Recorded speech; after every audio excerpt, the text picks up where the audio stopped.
दूसरा के मेहंदी अपना हाथ में दूसरा के मेहंदी अपना हाथ में रचा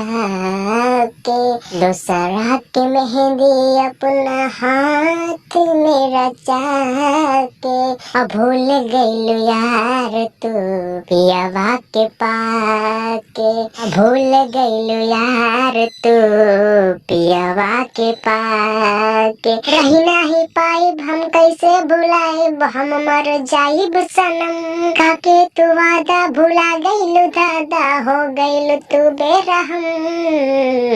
जहरिया जुदाई के तू हमके पिया के जहरिया जुदाई के तू हमके पिया के भूल गइलू यार तू